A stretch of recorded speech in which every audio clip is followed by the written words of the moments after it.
Good afternoon. Hello.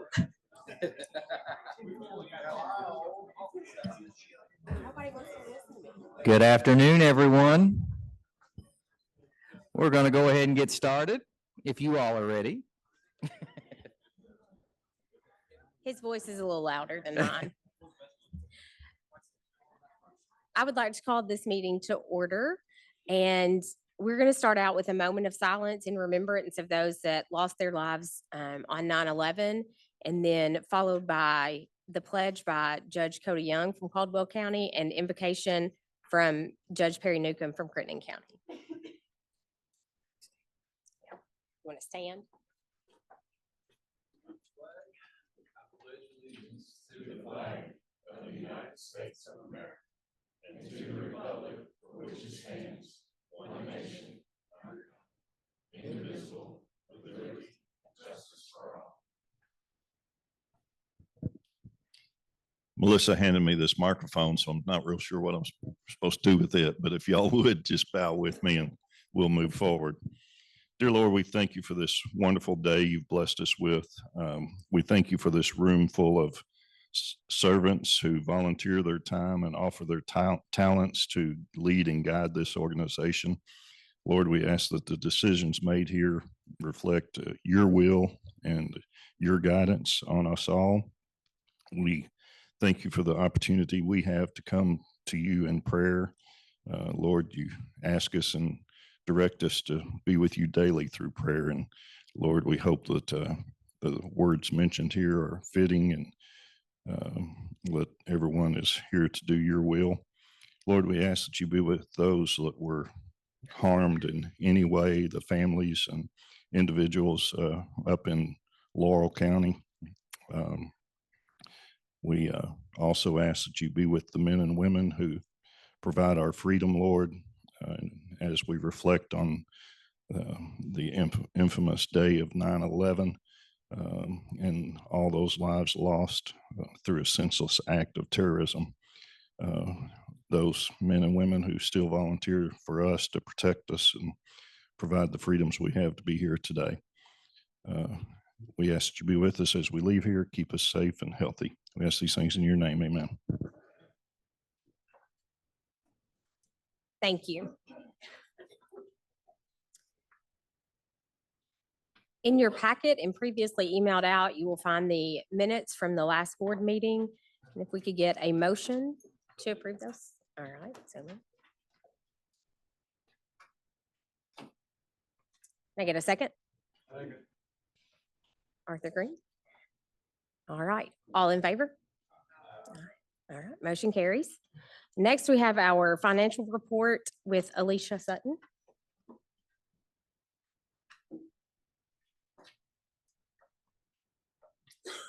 Everybody should have a copy of the monthly expenditure report in your packet. For revenues, we brought in about 6%, a little over 1.5 million. We've expended a little over 2.8 million. On the expenditure side, we should be at 16 2/3% to be in line with the budget. All line items are within that percentage other than board travel. So we have already prepaid for a lot of the NATO expenses, the lodging, the airline tickets, and the actual registration fee. So that's why we're a little over on board travel at 28.64%, but that should align as we move throughout the fiscal year. And overall, we've expended about 11.21% of our expenditures. If there's any questions, I'll be glad to address those. If not, we'll need a motion. We get a motion to accept the financial report. Motion to approve.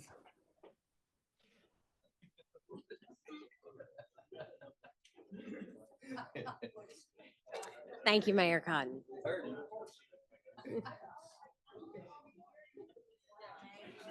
Can we get a second, please? Second. All right. Judge Smith. All right. All those in favor? Any opposed? Motion carries.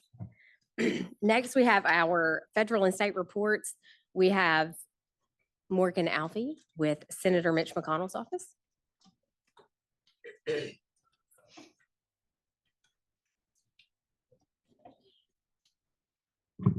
Good afternoon, everyone. So the Senate is just coming off of August recess. They will be back in session today. Senators spent the month traveling around the state, including here in Christian County and Trigg County.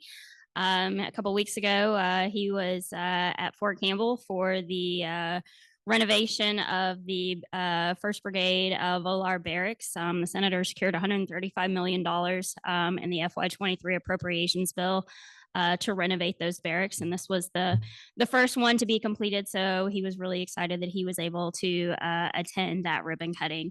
Also spoke here at the Hopkinsville Rotary and spent a little bit of time over in Trigg County. So for those of you that he was able to see, I'm glad that you were able to make it.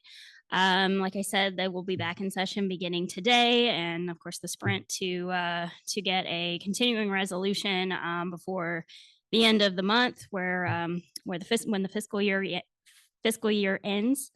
But other than that, as always, if there's any way our office can be of assistance, please don't hesitate to let me know. Thank you. Thank you, Morgan. Next, we have Austin Weatherington with Congressman Comer's office.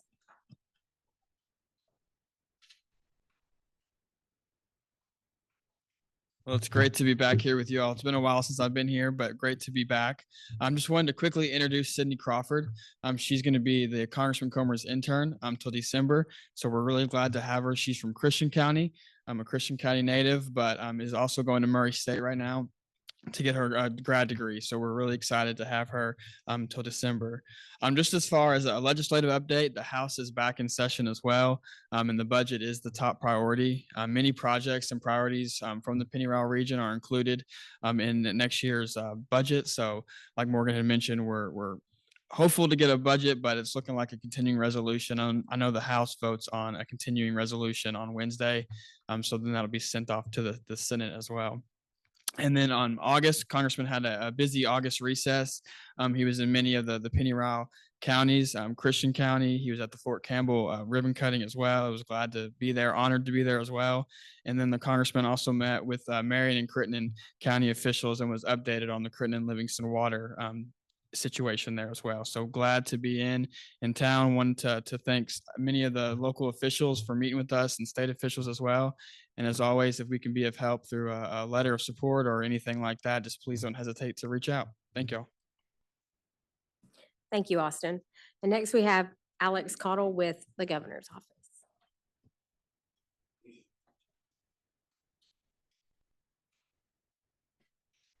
Good afternoon, everyone. Great to be with you. Martha Jane King sends her regrets. She's with the governor today in Logan County. They had a big announcement for Kentucky aluminum processors, had a groundbreaking, creating 75 new jobs and a $40 million investment. So congratulations to our neighbors in Logan County. Also wanted to highlight Dawson Springs and give a shout out to Mayor Sewell and the folks there for the recent $2.5 million SAFE funds for the city park and pool there. We know that's well deserved, and y'all have worked hard on that for a long time. And also congrats to Princeton. They had a recent Delta Regional Authority announcement for $130,000 to help update the wastewater treatment plant. So congratulations there, Mayor. An update on medical cannabis. If you haven't heard, it's been pretty popular so far with the businesses who are wanting to open up across the state. There have been over 5,000 business license applications submitted, which is pretty impressive and shows you the interest, at least on the business and economic development side of that. So we'll look forward to see how that continues to roll out. Governor Beshear will be in the Penny-Rowell in 2 days, this Wednesday on September 11th. He'll be in Hopkinsville first at 2:30 p.m. to tour the new high school and announce a few grant awards there. And then at 4 p.m., he'll be back in Dawson Springs on East Walnut Street with Habitat for Humanity to dedicate several more new homes for tornado survivors there. So look forward to seeing you all Wednesday with the governor if you're able to join us. Thank you. Yes, sir, Judge. 27 million expected at all. Possibility. Roll this out. I've had a lot of people ask me where that money's going to go. Right. Yeah. A big part of it's building out that staff because they're going to have inspectors that go out, inspect all these facilities, and they don't have all those folks hired on yet. So the more that we open up, the more inspectors and staff they're going to have to hire. Right now, there's only about 5 people working in that office. So they're going to need to staff up pretty quick to handle the influx for sure. Thank you. Thank you, Alex. Moving on to our staff reports, we have Amy Frogue with Community and Economic Development.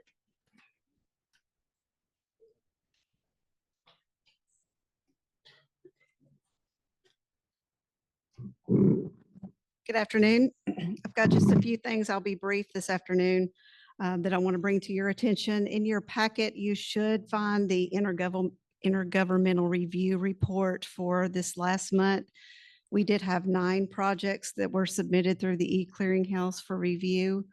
Those projects have been sent out to those respective counties and our board members for their review. If you have any additional comments that you would like to submit on behalf of those projects, please see myself or Jared and we'll get those processed for you. Also in your packet, you should find a memorandum from the Kentucky Emergency Management Office in regards to the Hazard Mitigation Grant Program.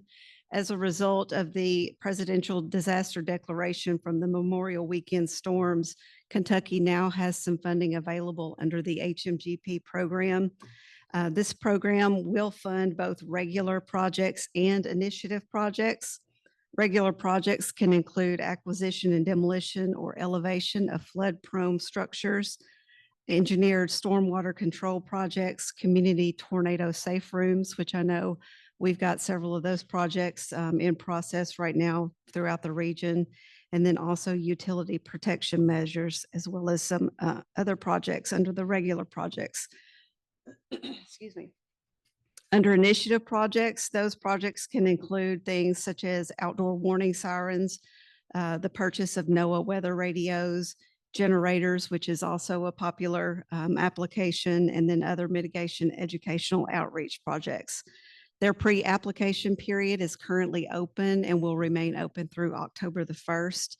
For the HMGP program, the funding mix for this program is a little bit better than FEMA's other programs, where the federal portion will be 75%.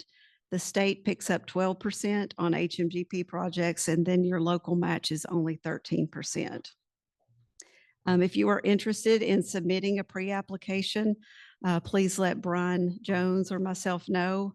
And we'll try to get those in for you before October 1st. Then the last item I have, hopefully you all saw the press release that went out late last week, but we have here at PeADD been awarded some EDA, Economic Development Administration funding for our disaster resiliency capacity building project. This was an application that we submitted, gosh, almost a year ago, Jason, for some disaster resiliency planning and other activities here in the region.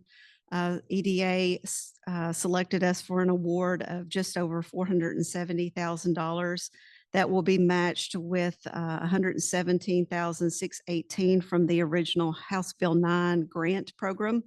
Those funds will be used to hire a full-time disaster resiliency planner for the Pennyroyal region.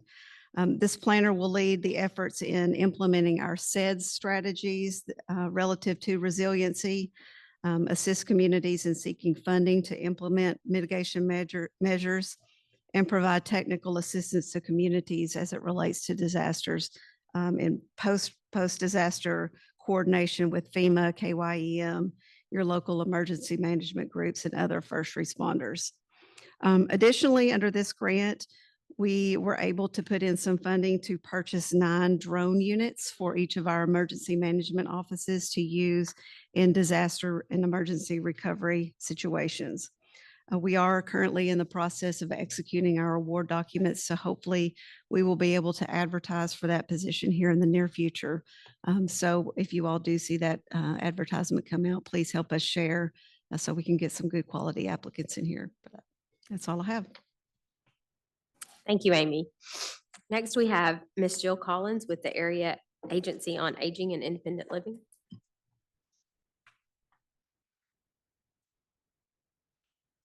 Good afternoon. I also have some updates for you all.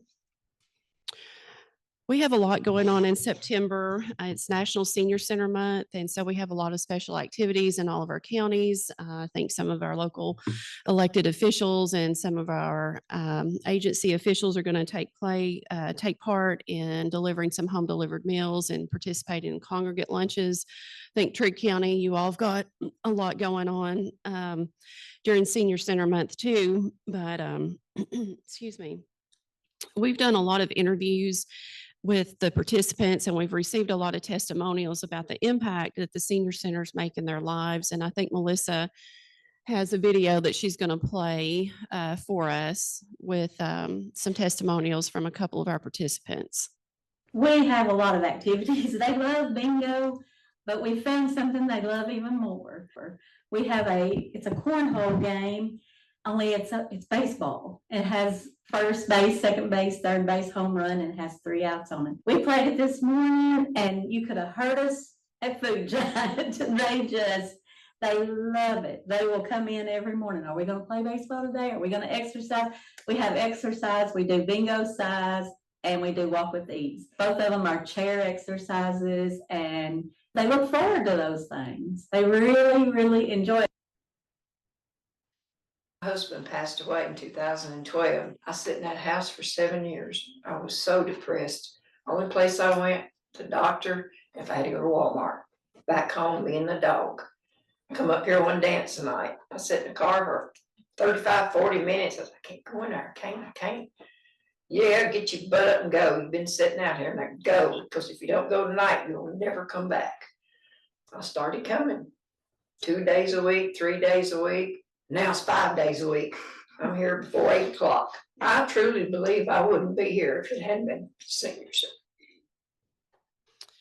So the Senior Center offers more than just a meal. It's friendships, it's socialization, and being able to get outside of the 4 walls of your house and be able to walk into an area where you know you're accepted and loved. And so if you have someone that's curious about the senior centers, let us know, because we would love to connect them with all the activities and the benefits that come with being a part of the senior center. September is also National Suicide Prevention Month. As you know, we've recently hired a full-time suicide prevention task force coordinator. She's taken part in a statewide prevention conference today, but we did have our kickoff last month, and we were just really surprised at the participation and the turnout for that kickoff. We had a full room, and since that kickoff, we have been contacted by just members of the community and individuals that have been impacted by suicide, either on a personal level or someone in their community that they know. And so we're getting a lot of attention on what we're going to be doing around this issue of suicide prevention in older adults. And this is specific to the older adults in our area. And so I do encourage you, if you can, to come to our next network meeting on September the 19th. We have some very hard data that we're going to look at on September the 19th that is specific to our area, and the numbers and the spike in the numbers of suicide deaths that occurred over the time frame that we're going to be looking at. So we will be continuing to meet on a regular basis, and the whole goal of this is to form a task force prevention group that will be sustainable moving forward. And so this information is up here. If you want to get plugged into that, please let me know. So let me go back one more. September is also our senior games. We partner with the Hopkinsville Christian County Parks and Recreation Department. This is one of our largest outreach events for older adults. It includes all the 9 counties in our district. And so it's a 3-day event, and we focus on healthy aging and active lifestyles. We provide volunteer support throughout those 3 days. So if you have anyone interested in participating or volunteering to help us with that, then you can let us know about that as well. And senior games are available for participants who are age 50 and over. Last month, Amanda Stokes spoke with you about the technology upgrades that are taking place throughout our department. And really every program in our department right now is being touched with technology upgrades. And so our statewide data system, we're going to be going live with that on September the 30th. So the month of September is full of training for our staff and our providers, which also includes our senior centers. My senior center, which is a technology upgrade for participants who attend the senior centers, they can just kind of scan their key fob when they go in to check in for their service. We went live with that in Christian County and Trigg County on September the 3rd. So they are two first sites to go live with that, and that's going very well. And then with our Medicaid waiver program, we'll be going live with our new data system in October, and we'll have more updates on that at the October meeting as well. But a lot of technology updates happening right now. I do have two new staff that I want to quickly introduce. I have Kim Wiley. Kim is a new case manager with our home care program, and she will be serving Todd County and Muhlenberg County. So thank you, Kim. We're glad to have you. And then we also have Stephanie Thompson. Stephanie's new with us as well, and she's going to be a case manager in Christian County and then also a special projects assistant to help with special projects throughout the district that involve the Area Agency on Aging. And the last report that I have, the Pennyroyal has been selected as one of the first districts that's going to take place in a new process through the Department for Aging and Independent Living in certifying veteran-friendly senior centers. As you all know, we have a lot of programs specific to veterans in our area, and so we're going to be going through trainings and certifications. We're going to start small with maybe 2 or 3 counties in the beginning, but we're going to become a certified veteran-friendly area with senior centers that will have specific programs and benefit counselors available to veterans in our area. So we'll have more about that as we go through that training and certification, but we're really excited about that opportunity and very honored that we were selected to be first in that rollout. And so at this time, I'm going to introduce Cindy Tabor, who's our long-term care ombudsman, and she's going to provide some updates about some activities specific to our ombudsman program coming up in October.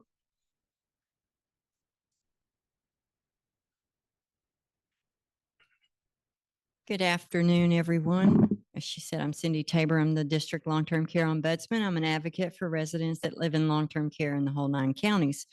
We are doing a resident forum coming up on October 2nd. You will find a flyer in your packet that's like this and it has all that information on it. It was started last year with Buffalo Trace, and then Secretary Friedland and Commissioner Eldridge got on board with it, and they really liked what it was about. So they asked all the districts to go ahead and start doing this. And I think what it comes down to is going to be held at the Christian County Senior Center.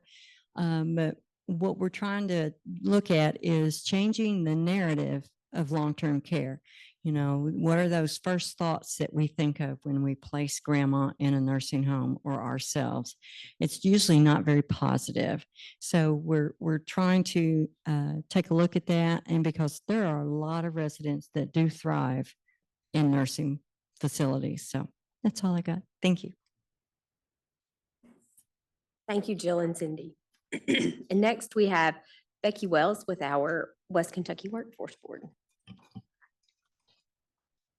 Thank you. We do have a West Kentucky Workforce Board meeting tomorrow in this room at 10 o'clock. Everyone is invited. If you would like some more information, see Cindy Massey and get information from her.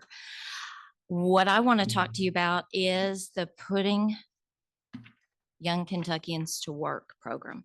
This is brand new. This is in your packet, and there are some extras on your table. Putting Young Kentuckians to Work is an effort from the Kentucky State Legislature to put our 16 to 24-year-olds in sustainable wage employment. And that's what we're doing with a minimum of paperwork. We are enabled to put them to work. It's a 2-year program, $20 million invested, thank you to our legislature for investing this. There are various programs across the state in the 10 workforce boards, and West Kentucky Workforce Board will be addressing this in all 17 counties of our service area. We are already putting people in short-term training, which will result in a much better job for them, a much better future. We are providing the short-term training. We are providing through our business liaisons. Tom Scholler and Marianne Medlock are working with on-the-job training with our employers. If you have an employer in your county that you would like for them to reach out to specifically, please let us know, because we want to work with everybody and get these young adults working. We are targeting mainly 18 to 24-year-olds in our areas, but let us know if you have participants. If you need more of these flyers, if you need this electronically, let me know. And I'll be glad to get that to you. Currently, there are 105 already in the program statewide. This began July 1, so it's really hitting it fast. I have a really pretty piece of paper to show you. That is a brand new CDL driver's license. 2 participants in our area, one from Trigg County, one from Christian County, already have a better future because of this. So please let us know if we can help in your county. If you need extra copies, but thank you to the legislators for making this investment. Thanks. Thank you, Becky.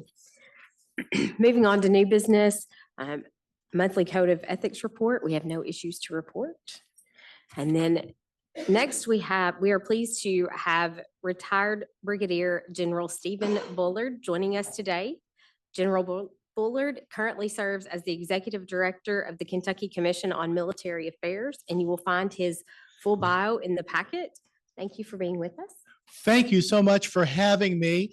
This should be fun. Now, I could talk about the military of Kentucky for hours. So Reagan, pull me off if I get too fast. I know I have a time limit here, but this is just a lot of fun. That's what I want to tell you today, is just what the military community in Kentucky is.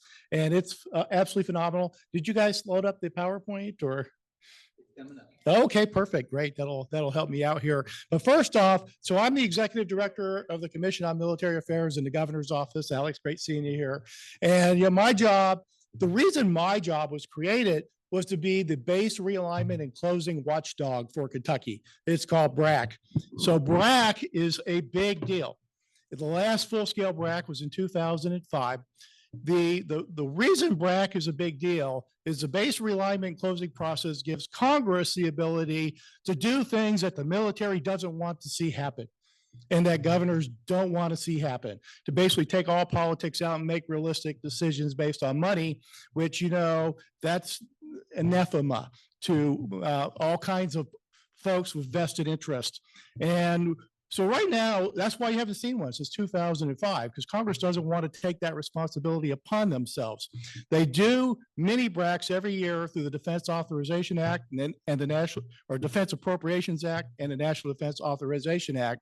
But you will see a BRAC again, because this country is on a fiscal path to where it's going to have to extract savings from the military at some point.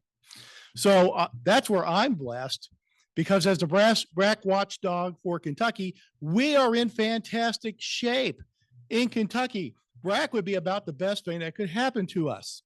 Because if the military is forced to consolidate, well, we stand to benefit. Because our 2 major military installations, Fort Campbell and Fort Knox, are primarily positioned for the long term, for many decades to come. You've got the nation's 911 here at Fort Campbell, the 101st Airborne, and it's tenant units here. And we have, so here's a place where BRAC a good example of how BRAC could work for us.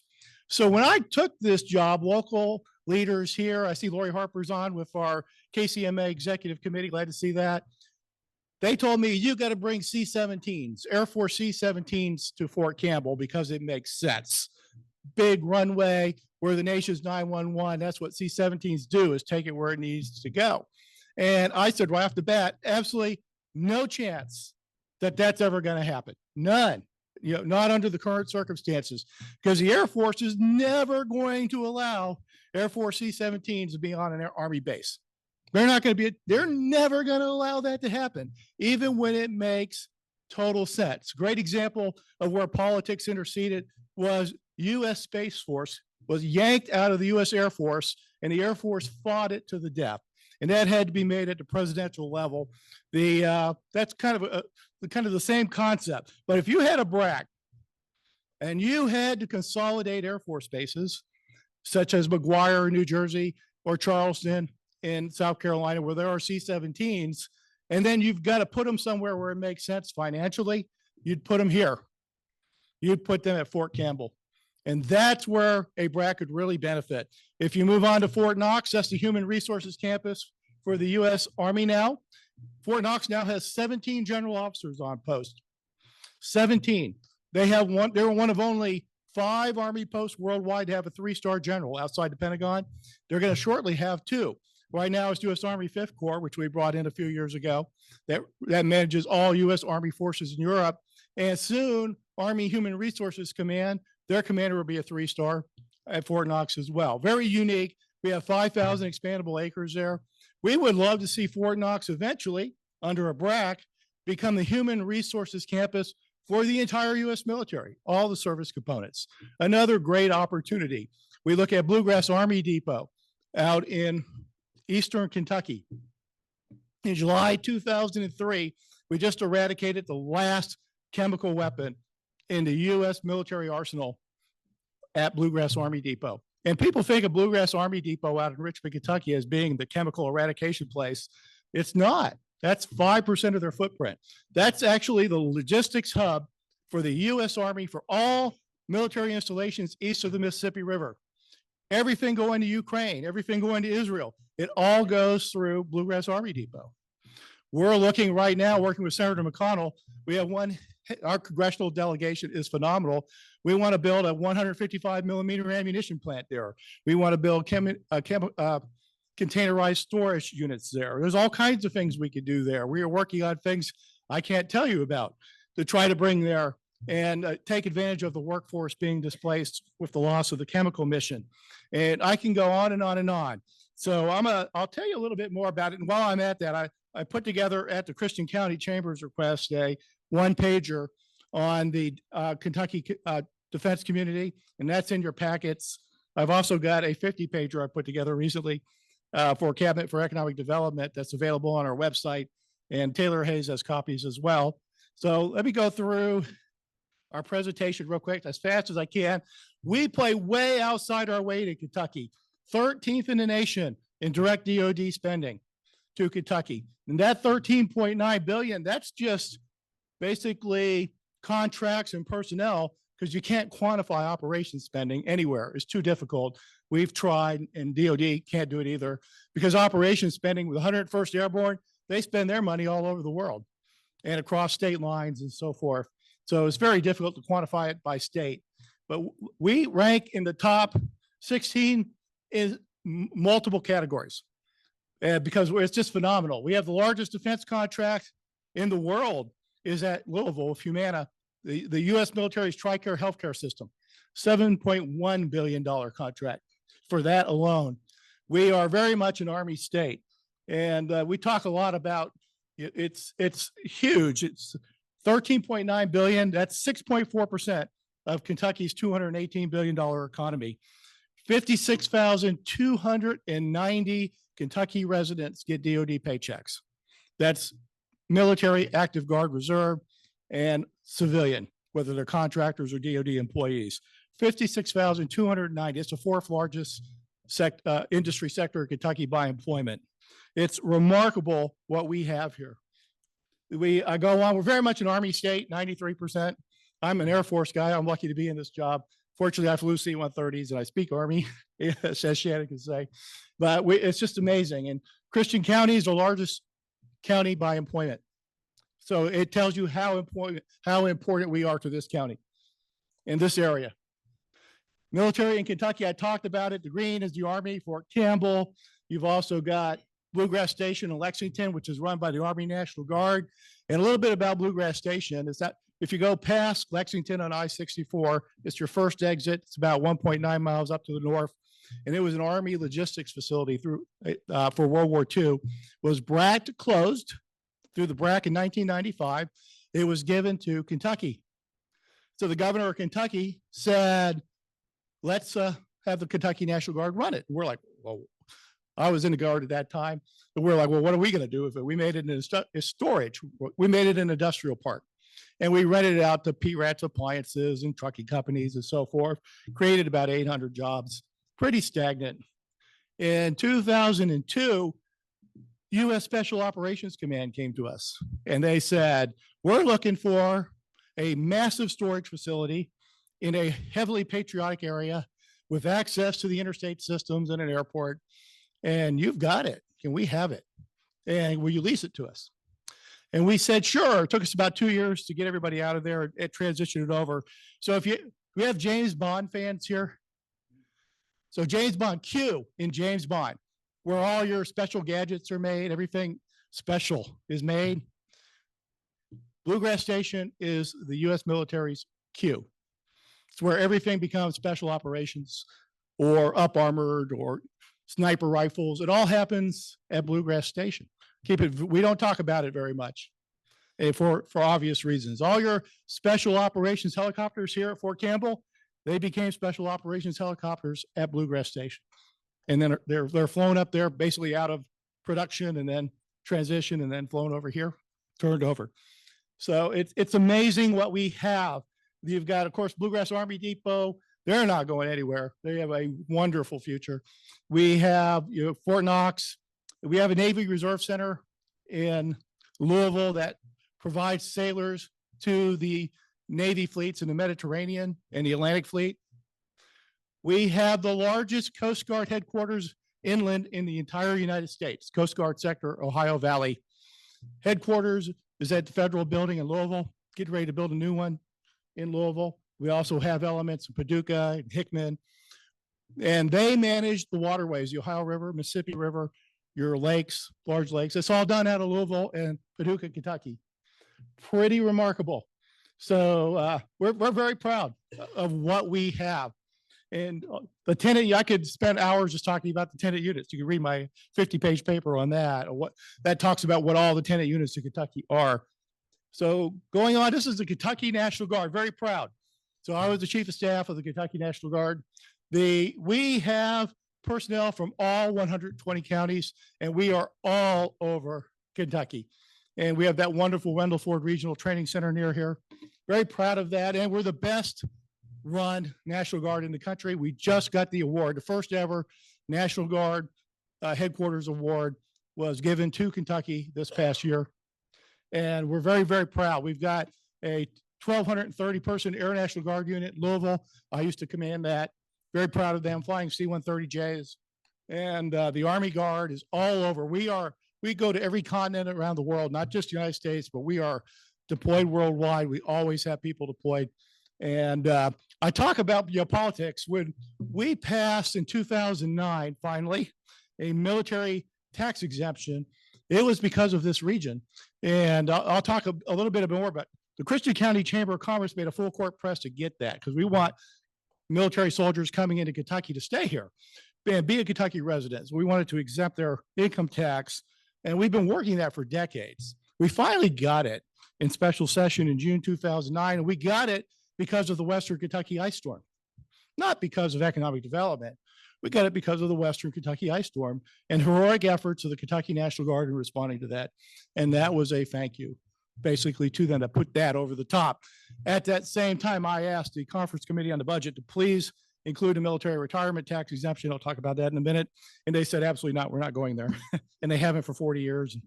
So that's a big priority for Taylor and Shannon and the folks in the Christian County Chamber of Commerce, and it's needed because we're one of only a very small number of states that don't have that. But you can just see your guard presence, about 14,000 total when you combine all elements of it. Okay, it is just a few quick facts. I talked fourth largest industry sector. Fort Knox is the sixth largest city in Kentucky. And Fort Campbell, the most armies, most deployed soldiers here at Fort Campbell. We'll talk about just additional business facts, just things about Kentucky that you already know. Kentucky is well positioned, doing a lot of things very, very well. And we are moving forward in that area. We have a great veterans community here, something called the Joint Executive Council of Veterans Organizations. It brings all the veterans organizations in Kentucky, the veterans service organizations, and so on and so forth together to try to work together on veterans issues. So we work with them. I get called almost daily about veterans issues, and I'm not veterans. That's not who I am. So, but I can certainly get people to the right place. And then, so talking about in Kentucky, here's our military elements. The Kentucky Department of Military Affairs is under the governor. The governor is the commander-in-chief of the Kentucky National Guard, and they have their own element of state government. The Department of Military Affairs, run by the adjutant general with an executive director, and they also manage state emergency response, whether it's through the Division of Emergency Management or through state active duty. I referenced the 2009 winter ice storm. We ran a Kentucky Chemical Emergency Preparedness Program, which we're now in the process of standing down, and just phenomenal work that they do. It's interesting, we get a lot of calls, please have the governor bring my son back from deployment. Or when a Kentucky guardsman goes overseas, they actually chop what we call to the regular Army, Air Force, and they're no longer under the command of the governor when they're deployed. The governor only commands them here in the state. And people don't understand that. Kentucky Commission on Military Affairs, that's myself. And I have no money, no authority, one staff. I have a great chairman, Jim Iacocca, and folks like Lori Harper on my board. And we basically we're liaisons to the community leaders, our fabulous congressional delegation. I'll say just on my own behalf, I came out of the active duty Air Force, married a Kentucky lady, and joined the Kentucky Guard in the fall of '91, and wound up in 1993 going into legislative work and became the Guard's legislative liaison. And my career has dovetailed almost perfectly with Senator Mitch McConnell, which has been phenomenal for the Kentucky National Guard, the state of Kentucky, and certainly for me as well. So, and our congressional delegation is phenomenal on military issues. They work together as a team. They do all letters jointly. Everything they do is coordinated with each other, and they're phenomenal partners. So we absolutely love that. And that includes Morgan McGarvey, whose brother is a colonel in the Air Force out of Louisville, congressman, and he's a Democrat, but he's all on board. And same with his predecessors. I also run the Military Interstate Children's Compact Commission. I run Purple Star Schools as additional duties that the governor asked me to do, a lot of which touch your community here, and very, very proud of it. The Kentucky Department of Veterans Affairs is a completely separate organization under Lieutenant Colonel Whitney Allen, retired. And Purple Star Schools, I can update this slide. We'll be over 100 participating schools. Christian County's entirely Purple Star, and we're looking at Todd and Trigg being part of that as well, being 100%. And we're growing rapidly around the state. The governor and first lady are all in, as is the lieutenant governor, and we're having so much fun with that program. And what Purple Star Schools does, it's not a mandate, it's an optional program for Kentucky K through 12 schools to have a counselor trained in the needs of military connected families. So by military connected, you go to any school in Kentucky, not just Todd, Trigg, and Christian County, any school anywhere in Kentucky, and you say, do you have a cousin or a brother or sister or father or mother who are in the military deployed somewhere around the world or stationed at a military base around the country? And almost everyone's going to raise their hand. Almost everyone. This is such a patriotic state. And folks, so you might be living in Bowling Green, but you have family members that are in the military, maybe in Korea or in Iraq or God knows, Antarctica. and you care about them. So that's why we do this. And it's easy to be a member. This is a national program. Kentucky hosts the annual meeting every year now.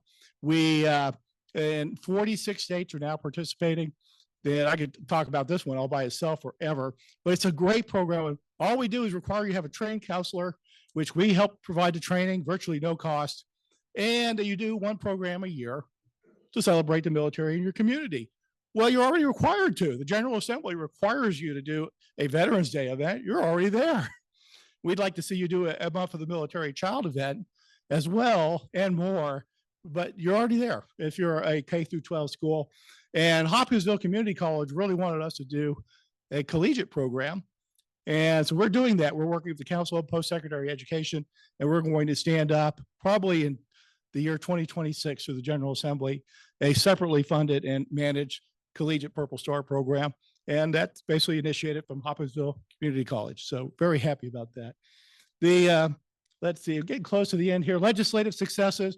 We can't compete with Florida. We can't compete with Texas. We can do a lot of things. We're short.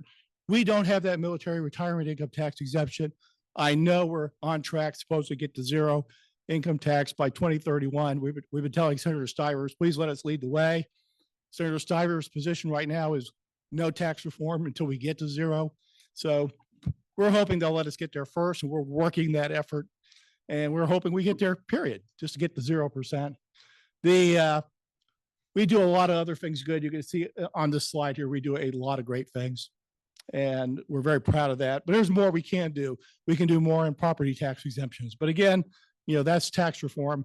And right now there's a moratorium on that. But we're looking to see if there's any way we can either get a fast track or an exemption or something to try to work toward the defense community, because we need it. We need to keep people living here. We need to keep military members living in Kentucky when they leave the military, folks like Shannon, and be leaders in our community. We need that.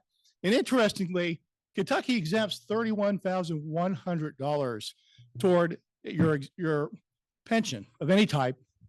The average military pension is in Kentucky is $25,500.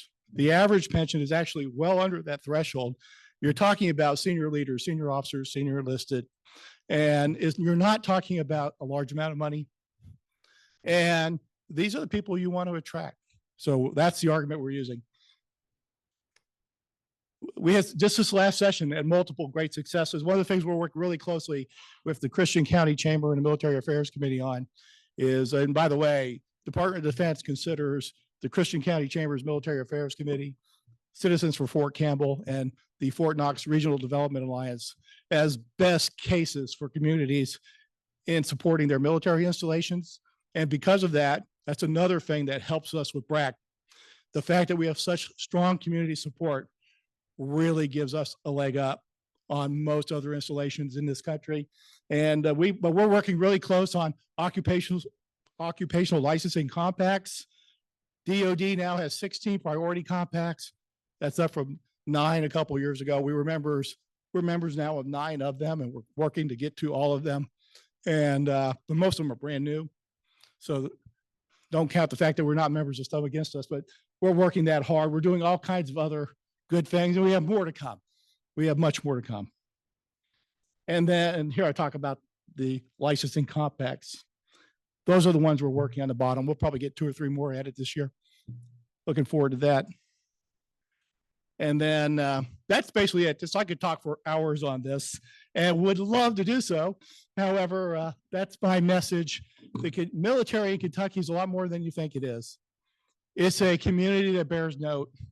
4th largest employer in Kentucky, are 2 of the most prominent military installations in the state, one of which is right hard by here, and that are both going to play outsized roles well into our future. And the support of our community is absolutely essential to their well-being, their long-term health, and just the ability to support us and keep us safe nationally, internationally, and just keep our community strong. So I'm open to any questions if you'd like to do that. I hope I didn't go too long. No, you're perfect. We still have plenty of time, but just wanted to ask you a question. You've got a room full of community leaders, local elected officials. What can we do to support, and everyone in here understands. Yes, the and that's a asset- great the- question. The asset we have at Fort Campbell. So use your military affairs committee out of that Christian County Chamber. Use them to know what the issues are and hit your state legislators hard to bring this to Frankfurt and make sure they're being addressed. It's like the military retirement income tax exemption. If we could get it to a vote on the floor, it would pass overwhelmingly, if not unanimously, but we can't get it through leadership to make it a priority enough to get it a vote. And that's not new. That's been for 40 years. We've been working this. I've been working it forever. We've sent delegations up, and the legislative leadership kind of takes us for granted. It's not that they don't dislike us. They don't at all. They absolutely love us.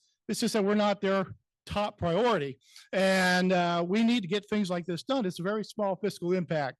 We need generals, colonels, lieutenant colonels, command sergeant majors, chief master sergeants. We need them in Kentucky. And I remember talking to a very senior legislative leader who said, well, if that's a factor and they're wanting to live in Kentucky, then they're not the kind of leader I want in my community. And I'm like, you've got to be kidding.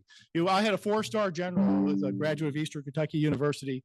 And about a year and a half ago, he pokes me in the chest and he goes, my wife and I will not retire back to Kentucky without a 100% military retirement income tax exemption. You tell the governor that. And actually, Governor Beshear is 100% on board. He would absolutely love to see this happen. So, but we just can't get that vote in the General Assembly. And most likely, the way to get this thing passed is not to do a standalone vote, it's to get it written into the budget. That's the best way. But we need our legislators educated as to why this is important. We've got to hit them hard. We were talking to the Kentucky Veterans Commanders event last week up in Lexington.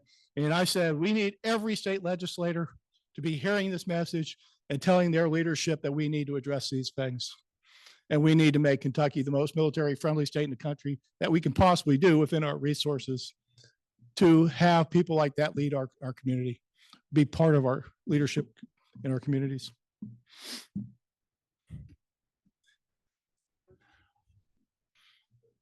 Oh, yes, sir.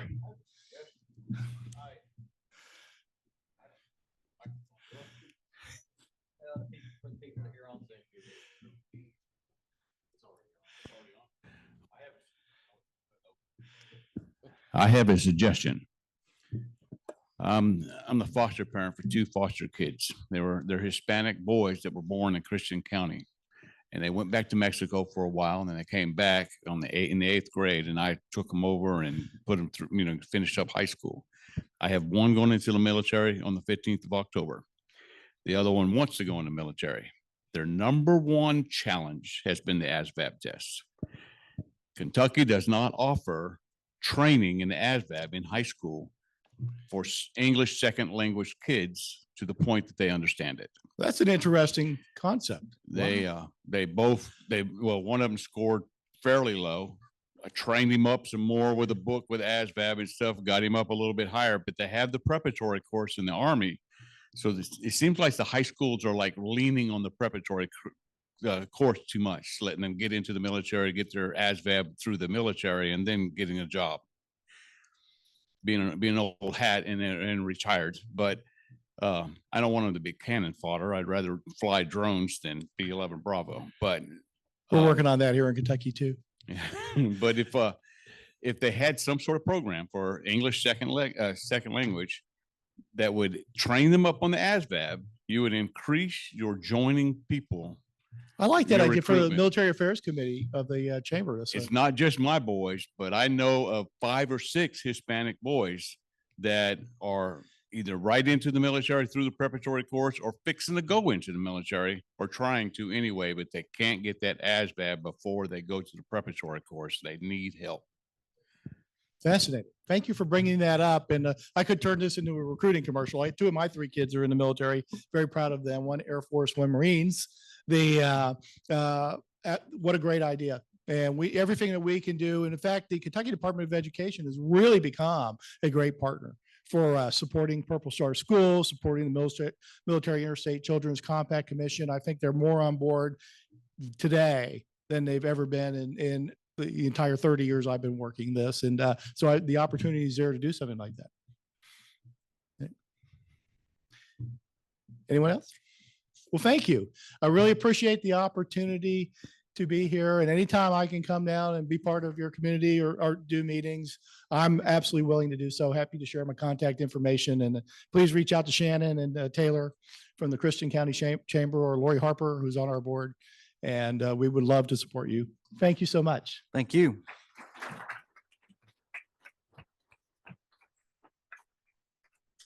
You're hard to follow, General Bullard. But thank you for being here with us today. I had an opportunity to hear him speak.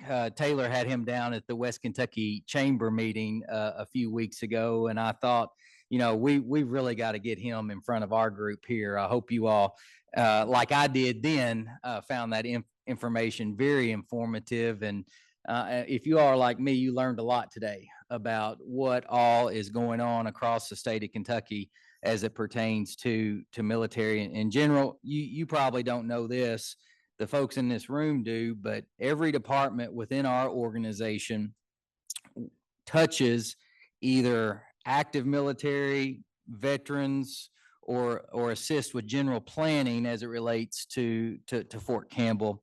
And, you know, that's something we're very extremely proud of. So, and look forward to continuing to do that for years to come. And we also enjoy sharing Lori Harper with you as well on that board. So she provides a lot of great leadership for us as well. So again, thank you for being here.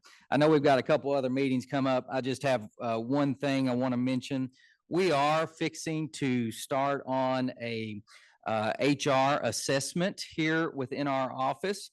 We have contracted with a group out of Lexington to provide a comprehensive human resource assessment of our organization, basically a thorough review of all of our policies and procedures as it relates to HR. And I tell you this just because some of you all will probably be reached out to, leadership of our organization, which is you all in this room. They plan to reach out to you all just to get some general feedback about our organization. And I didn't want you to necessarily be caught off guard if you received one of those phone calls. So just a quick heads up about that. But Madam Chair, I know it's 1 o'clock and that's all I have. So does anyone have any questions for me today? As always, thank you for your support and appreciate you being here. Thank you, Jason. Does anybody have any other business that needs to be brought? Okay, we need a motion to adjourn in a second. Thank you, Judge Young and Judge Whitfield for the second. All right, all in favor? Okay. Thank you.